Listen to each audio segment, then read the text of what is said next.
ನಮಸ್ಕಾರ ಸ್ನೇಹಿತರೆ. ಈ ದಿನ ನನ್ನ ಚಾನಲ್ ನೋಡೋಕ್ಕೋಸ್ಕರ ನಾನು ನಿಮಗೆ ಸ್ವಾಗತವನ್ನು ಬಯಸ್ತಾ ಇದ್ದೀನಿ. ಈ ದಿನ ನಾವು ವಿಯೆಟ್ನಾಂನ ಮೊಟ್ಟ ಮೊದಲ ವಿಶ್ವವಿದ್ಯಾನಿಲಯದ ಬಗ್ಗೆ ತಿಳ್ಕೊಳ್ಳೋಣ. ಇದು ಹನೋಯ್ನಲ್ಲಿದೆ. ಇದನ್ನು ನಾವು ಟೆಂಪಲ್ ಆಫ್ ಲಿಟ್ರೇಚರ್, ಕನ್ನಡದಲ್ಲಿ ಸಾಹಿತ್ಯದ ದೇವಾಲಯ ಅಥವಾ ಜ್ಞಾನದ ಮಂದಿರ ಎಂದು ಕರೆಯಬಹುದು. ಇದಕ್ಕೂ ಮೊದಲು ನಾವು ಕೆಲವು ಪ್ರಪಂಚದಲ್ಲಿಯೇ ಮೊಟ್ಟ ಮೊದಲ ಯೂನಿವರ್ಸಿಟಿ ಬಗ್ಗೆ, ಎರಡನೆಯ ಯೂನಿವರ್ಸಿಟಿ ಬಗ್ಗೆ ಕೆಲವು ವಿಷಯಗಳನ್ನು ತಿಳ್ಕೊಳ್ಳೋಣ. ಜಗತ್ತಿನ ಅತ್ಯಂತ ಹಳೆಯ ಮತ್ತು ಮೊದಲ ವಸತಿ ವಿಶ್ವವಿದ್ಯಾನಿಲಯವೆಂದರೆ ಅದು ಭಾರತದ ಬಿಹಾರದಲ್ಲಿದ್ದ ನಳಂದಾ ವಿಶ್ವವಿದ್ಯಾನಿಲಯ. ಇದರ ಸ್ಥಾಪನೆ 5ನೇ ಶತಮಾನ, ಅಂದರೆ ಕ್ರಿಸ್ತಶಕ 427 ಗುಪ್ತ ಸಾಮ್ರಾಜ್ಯದ ದೊರೆ ಕುಮಾರಗುಪ್ತನ ಅವಧಿಯಲ್ಲಿ ಸ್ಥಾಪಿಸಲಾಯಿತು. ಇದು ಭಾರತದಲ್ಲಿ ವಿದ್ಯಾಭ್ಯಾಸಕ್ಕೆ ಎಂತಹ ಒಂದು ಪ್ರೋತ್ಸಾಹ ಕೊಡ್ತಾ ಇದ್ರು, ಎಷ್ಟು ಆಸಕ್ತಿಯನ್ನು ತೋರಿಸ್ತಾ ಇದ್ರು ಅನ್ನೋದು ನಮಗೆ ಗೊತ್ತಾಗುತ್ತೆ. ಅದೇ ರೀತಿ ನಮ್ಮ ಭಾರತದಲ್ಲಿದ್ದಂತಹ ಪ್ರಾಚೀನ ಘನತೆವೆತ್ತ ವಿದ್ವಾಂಸರುಗಳಂತಂದರೆ ಆರ್ಯಭಟ ಒಬ್ಬ ಶ್ರೇಷ್ಠ ಗಣಿತಶಾಸ್ತ್ರಜ್ಞ. ಬ್ರಹ್ಮಗುಪ್ತ ಇವರು ಕೂಡ ಗಣಿತಶಾಸ್ತ್ರಜ್ಞರು. ಭಾಸ್ಕರಾಚಾರ್ಯ ಇವರು ಕೂಡ ಗಣಿತಶಾಸ್ತ್ರಜ್ಞರು. ವರಾಹ ಮಿಹಿರ ಪ್ರಸಿದ್ಧ ಖಗೋಳಶಾಸ್ತ್ರಜ್ಞ. ಚರಕ ವೈದ್ಯಕೀಯ ಪಿತಾಮಹ ಎಂದು ನಾವು ಕರಿತೀವಿ. ಸುಶ್ರುತ ಜಗತ್ತಿನ ಪ್ರಥಮ ಶಸ್ತ್ರಚಿಕಿತ್ಸಕ, ಅಂದರೆ ಸರ್ಜರಿ ಮಾಡುವುದರಲ್ಲಿ ಮೊಟ್ಟ ಮೊದಲನೆಯ ವ್ಯಕ್ತಿಯಾಗಿ ನಮಗೆ ಕಂಡುಬರ್ತಾರೆ. ಪತಾಂಜಲಿ ಇವರು ಯೋಗ ಸೂತ್ರಗಳನ್ನು ಕ್ರೋಢೀಕರಿಸಿ ಜಗತ್ತಿಗೆ ನೀಡಿದಂತಹ ಮಹಾಪುರುಷರು. ಅಂದರೆ ನಮ್ಮ ಭಾರತಕ್ಕೆ ಎಷ್ಟು ಒಂದು ವಿದ್ಯಾಭ್ಯಾಸದಲ್ಲಿ, ವಿಶ್ವವಿದ್ಯಾನಿಲಯಗಳಲ್ಲಿ ಮತ್ತು ಆಧುನಿಕ ವೈದ್ಯ ವಿಜ್ಞಾನ ಪ್ರತಿಯೊಂದು ಕೂಡ ಎಷ್ಟು ಮುಂದುವರೆದಿತ್ತು ಅಂತ ನಾವು ತಿಳ್ಕೊಳ್ಬಹುದು. ಈಗ ಪ್ರಪಂಚದ ಎರಡನೇ ವಿಶ್ವವಿದ್ಯಾನಿಲಯ ಯಾವುದು ಅಂತಂದರೆ ಯುನೈಟೆಡ್ ಕಿಂಗ್ಡಮ್ಸ್ನಲ್ಲಿರುವ ಆಕ್ಸ್ಫರ್ಡ್ ವಿಶ್ವವಿದ್ಯಾನಿಲಯ, ಯೂನಿವರ್ಸಿಟಿ ಆಫ್ ಆಕ್ಸ್ಫರ್ಡ್. ಸ್ಥಾಪನೆ 1096ರಲ್ಲಿ ಆರಂಭವಾಯಿತು. ಇದು ಇಂಗ್ಲೆಂಡಿನ ಆಕ್ಸ್ಫರ್ಡ್ ನಗರದಲ್ಲಿದೆ. ಇದು ಕೂಡ ಪ್ರಪಂಚದಲ್ಲಿಯೇ ಎರಡನೆಯ ವಿಶ್ವವಿದ್ಯಾನಿಲಯವಾಗಿದೆ.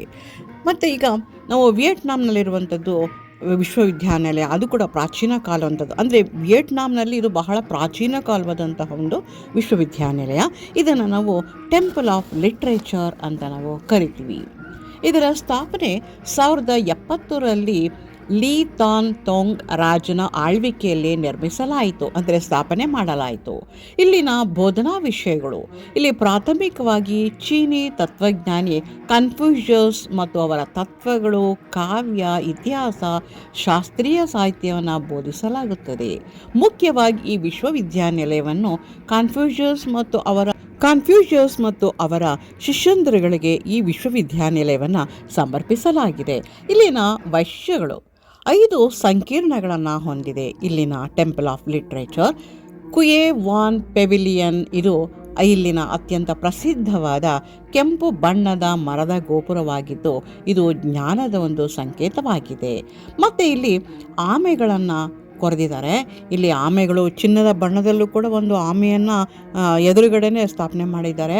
ಆನೆಗಳ ಮಹತ್ವ ಏನಂತಂದರೆ ವಿಯೆಟ್ನಾಂ ಸಂಸ್ಕೃತಿಯಲ್ಲಿ ಆಮೆಗಳು ದೀರ್ಘಾಯುಷ್ಯ ಮತ್ತು ಬುದ್ಧಿವಂತಿಕೆಯ ಸಂಕೇತವಾಗಿದೆ. ವಿದ್ಯಾರ್ಥಿಗಳು ಪರೀಕ್ಷೆಯಲ್ಲಿ ಯಶಸ್ಸು ಕಾಣಲು ಇಲ್ಲಿನ ಆಮೆಗಳ ತಲೆಯನ್ನು ಮುಟ್ಟಿ ಪ್ರಾರ್ಥಿಸುವ ಒಂದು ಸಂಪ್ರದಾಯವಿದೆ. ಇತಿಹಾಸದ ಸಾರಾಂಶ: ಆರಂಭದಲ್ಲಿ ಈ ವಿಶ್ವವಿದ್ಯಾನಿಲಯದಲ್ಲಿ ಕೇವಲ ರಾಜ ಮನೆತನದ ರಾಜಕುಮಾರರು ಮತ್ತು ಗಣ್ಯರಿಗೆ ಮಾತ್ರ ಪ್ರವೇಶವಿತ್ತು. 1253ರಲ್ಲಿ ಅತ್ಯಂತ ಪ್ರತಿಭಾವಂತ ಸಾಮಾನ್ಯ ಜನರಿಗೂ ಕೂಡ ಈ ಶಿಕ್ಷಣವನ್ನು ವಿಸ್ತರಿಸಲಾಯಿತು.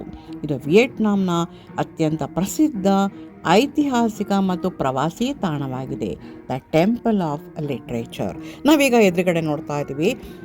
ವಿಶ್ವವಿದ್ಯಾನಿಲಯದ ಒಂದು ಒಳಭಾಗವನ್ನು ಕೂಡ ನಾವಿಲ್ಲಿ ನೋಡ್ತಾ ಹೋಗ್ತಾ ಇದ್ದೀವಿ. ಎಷ್ಟು ಅಲಂಕೃತವಾದಂತಹ ಒಂದು ವಿಶಾಲವಾದಂತಹ ಒಂದು ಹಾಲ್ ಥರ ಅಥವಾ ಒಂದು ಸಭೆ ಥರ ಅಲ್ಲಿ ಮಾಡ್ತಾ ಹೋಗ್ತಾ ಇರ್ತಾರೆ. ಒಂದು ಕಾರಿಡಾರ್ ಥರ ಅಲ್ಲಿದೆ. ಅಲ್ಲಿ ಚೀನಾ ಸಂಪ್ರದಾಯದ ಪ್ರಕಾರನೇ ಅಲ್ಲಿ ಅಲಂಕಾರಗಳೆಲ್ಲ ಕೂಡ ನೋಡ್ಬೋದು. ಇಲ್ಲಿ ವಿಯೆಟ್ನಾಮಿನ ಅತ್ಯಂತ ಪ್ರಸಿದ್ಧವಾದಂಥ ಒಂದು ಜಾಗ ಕನ್ಫ್ಯೂಷಸ್ನ ಚಿತ್ರವನ್ನು ನಾವು ನೋಡ್ತಾ ಇದ್ವಿ. ಅಲ್ಲಿ ಅಲಂಕೃತ ಹೂಗಳು ಮತ್ತು ಹೂದಾನಿಗಳಿಂದ ಅಲಂಕಾರ ಮಾಡಿದ್ದಾರೆ. ಇಲ್ಲಿ ಕನ್ಫ್ಯೂಷಸನ್ನು ನಾವು ಮತ್ತೆ ನೋಡ್ತಾ ಹೋಗ್ಬೋದು. ಮತ್ತು ಇನ್ನೊಂದು ನಳಂದ ಯೂನಿವರ್ಸಿಟಿ ಒಂದು ಚಿತ್ರವನ್ನು ನಾವು ಕೂಡ ಇಲ್ಲಿ ನೋಡ್ತಾ ಹೋಗ್ತಾ ಇದ್ವಿ. ಈಗ ಅದು ಹಾಳು ಬಿದ್ದು ಹಾಳಾಗಿದೆ. ಮತ್ತು ಆಕ್ಸ್ಫರ್ಡ್ ವಿಶ್ವವಿದ್ಯಾನಿಲಯದ ಒಂದು ಚಿತ್ರವನ್ನು ಕೂಡ ನಾವು ಇಲ್ಲಿ ನೋಡ್ತಾ ಇದ್ವಿ, ನಕ್ಷೆಯನ್ನು ಕೂಡ ನೋಡ್ತಾ ಇದ್ವಿ. ಈ ಮಾಹಿತಿ ನಿಮಗೆ ಇಷ್ಟವಾಗಿದ್ದರೆ ಲೈಕ್ ಮಾಡಿ, ಸಬ್ಸ್ಕ್ರೈಬ್ ಮಾಡಿ. ನಮಸ್ಕಾರಗಳು.